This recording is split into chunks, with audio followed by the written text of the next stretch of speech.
Okay, so I am back here with our final segment of our 2 days of live coverage of the Bob Veris's conference, Insider Forum, here at the Big Easy, New Orleans. Bob, thanks for joining me to wrap things up. Well, thanks for having me. And thanks for having me. So this is the first time, and I can't believe this is the first time I've been to this conference. This is my first time, and I've absolutely loved it. You do a great job, and I'm eager to talk with you about your thoughts on closing this out today. So tell me, how do you think things went? Well, you could hear the happy buzz in the background. Yeah. And that's really 90% of what we aim for is that happy buzz. The question is, how do you get that happy buzz? Love that. And this audience is, they're roughly 1% of the advisor population, and I suspect the human population as well, drives all the evolution, all the change, everything that happens. And this is a big portion of that 1%. So it's a bunch of people who are unusually intelligent, who think and read and pay attention and adapt, and they do things, and then other people notice what they're doing, and if they pass or fail, they will either, if they pass, they'll do it. If they don't, if it doesn't work, they will go on to something else. But so all of the change comes from these people. They're incredibly demanding, and so we have to meet their expectations as far as the presentations to the podium. Yeah. So I will attest to that, having been here for a couple of days, and I neglected to mention that Bob is, of course, the founder and editor of Inside Information newsletter, and of course this conference as well. So let me share with you what I shared with you just moments ago off camera. We started this morning's coverage with Joel Bruckenstein. You guys have been friends, I think, for 25 years, something like this? Since Charlemagne's reign, I think. Okay. And a lot of the people in the audience will know, certainly the ones that listed this morning, Joel has another conference called T3. That's been going on for a long time too. And I drew an analogy between the two conferences, yours and his, in that they're similar, in that they're very community oriented, right? I really feel a strong community vibe here, as I do with T3. And I was out to dinner last night with a bunch of conference attendees, and I was the only one that was a first timer. And as a matter of fact, the next behind me was someone that was only here 3 times before. Okay, yeah. So I think that speaks Serial well. attendees, we love them. Serial indeed. And raving fans, they really love the content that you put together. How do you feel your conference is different than some of these other megalopolis conferences that I also cover and also love differently, but how would you say you would compare and contrast? Well, this, comparing to T3 is kind of intimidating because T3 is such a great conference, but what we do differently, there are several things we do differently. One is we have a target audience. How many conferences have a target audience? Our target audience is the people who are actually going to change the way they do things based on something that happens here. In fact, I'm hoping that, usually in my opening remarks, I didn't do it this year, but I ask people, pick 3 things you're going to change as a result of being at our conference. And most conferences, that will fall on deaf ears. It would not here. So the curated exhibit hall is the second issue. And so, you know, most exhibit halls you walk through and you want to avoid eye contact. Yeah, that's true. And so what we did was we said, all right, who are the companies that we feel like are beneficial to the advisor ecosystem, who will benefit our audience? And that takes away a lot of the fear of interaction. And I write a guide to the exhibit hall every year and explain why each firm was invited so that people can read that and they can come around. But the third is the very, very high level, and I would call it high seriousness of the presentations. Yeah. So, you know, you have presentations that, when I tell people, I say, don't dumb it down, smart it up. And so we get somebody like Philip Halavev or somebody like Julie Littlechild or Joel, you know, and I say, I don't want your stock speech. I want you to go as deep as you can and be edgy if you can, and what's the next thing? And that's what this audience wants. And of course, these are the topics that everybody's talking about. How to have a great client experience, how to navigate the new realities of succession planning, AI, compliance of AI, you know, how the generations are working together and how to incorporate the next generation. So, you know, all the topics that I get interested in, that I hear people complaining that I'm not writing about enough, I tell them, come here, we're going to have the best speaker I can think of about the most important topics in the profession. All right, well, mission accomplished, I would say.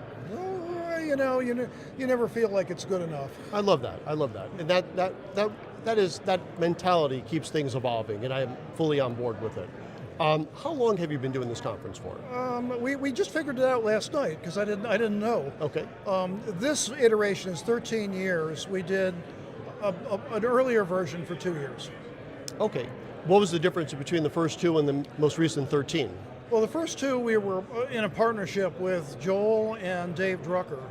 Okay. And Joel decided he was going to do something different, and we decided we were going to do something different. So this conference evolved out of that. In two directions. I see. So if I'm doing my math right, you knew Joel for 10 years before you started doing conferences together. It was longer than that. I'm just curious, how did you know Joel? I begged Joel to write the tech column when I was editor of Morningstar Advisor, very briefly. Yes. And Joel wrote the tech column. I was doing all the tech surveys and tech columns in the trade magazines, and I'm not an advisor. I was underqualified for it. I mean, I knew who was out there, and I could, get the information, and I could talk to people who used it. But Joel was a practitioner. Yeah. So, and Joel has an unusually active tech mind, and so so I begged him to do that, and he took that and ran with it, and now his career is about as good in this profession as you can get. Absolutely.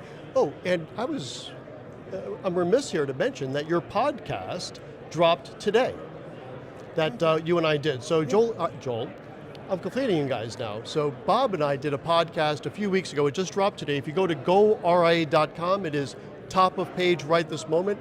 And we do a great little origin story too, because you started off, well, why don't you give a little tidbit on what we talked about? Where did you actually start your career before ending up in the financial world? That's a boring I thought it was cool. conversation, but I was a writer in the Atlanta area, and I was actually hired to be an editor of an air freight magazine when I knew nothing about air freight.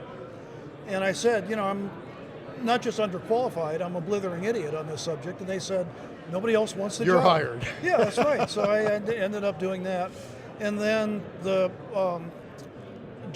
he was actually the editor of Atlanta Magazine, and I had written a 5-part nuclear war fiction story for Atlanta Magazine. Oh. He went off to this organization called the International Association for Financial Planning. And he became the editorial director. And he called me up and he said, Bob, we need you to be the editor of, it was called The Financial Planner back then. And I said, Jack, I've never actually bounced my own checkbook. And he said, well, we want to hire you anyway. I love that. And the learning curve went straight up. I mean, it was I could. And the funny thing is, here, 45 years later, it still does. Yeah. It doesn't change. It's always difficult to keep up with what's going on in this business. Yeah. You know what? I think that's a great story. I really do. So we have just a couple minutes left. I know you're always getting pulled here and there and everywhere when you're running a conference, but let's talk about your book a little bit. Okay. It's finally out. I know when we were doing the podcast, it was going to be released. I believe it's out now. It's Let's out. get a copy. Tell us about that, if you would. Well, I wanted to write the history of the profession. And so I started writing this dry history of the profession. This happened, this happened, this happened. And then I realized there are so many interesting stories behind this happened, this happened, this happened. And then so I wrote my version of what the profession, how the profession evolved. And it was a long, painful process, from basically sales to needs-oriented sales to computer-aided needs-oriented sales to the collapse of limited partnerships, and everybody got religion about financial planning, to the asset under management, and then the tech wreck, and like a heartbeat. There were crises along the way, and inflection points. And I wrote about the backstory of the evolution of the CFP mark. I wrote about really the evolution of professionalism. I had to figure out, why do we accept and embrace guardrails on our behavior? Without guardrails, we could do anything, and therefore we would be able to, rob, cheat, steal, I don't know, but certainly a more profitable model if nobody's watching over us. For sure. And yet we tried to create a profession and evolve toward a fiduciary standard, toward more standards around us. And the reason is because all of those guardrails create credibility. They create safety for consumers. Yeah. And that gives you a marketing advantage that other people don't have. So there's in the book I talk about the drivers of professionalism and how the brokerage firms and some of the other organizations were dragged along in the wake of that because they had to compete, they had to keep up. And so they became more consumer focused in the train of this evolution, if you will. And that's a good evolution. So to sum it up, perhaps, doing well by doing good. Fair to say? Yeah, if you want to make it into a sound bite, yeah, we can say that. Well, That's right. we're a 6-minute show. Yeah, we love sound bites. All right, I think we're going to put it, oh no, let's talk about what's next. So I think you're going to Denver for the next conference, yes? Yes. Tell us just a little bit about that, we'll wrap it up that way. Well, it's going to be the same as what this is, because I'm going to sit down and figure out what are the next challenges. What are the next 5 things that we absolutely need to explore? And then I'm going to try and find the best speakers on those topics. And then I'm going to try and bring in like-minded people who want to know what is happening there.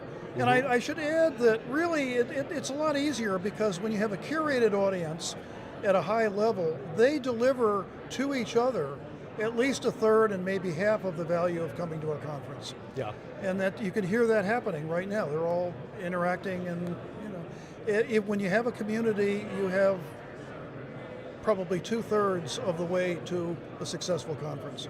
Amen to that. So that's a great place to put a pin in it for this segment and for this conference. And when is the next conference? Last thing. I should know. It's in September. Okay.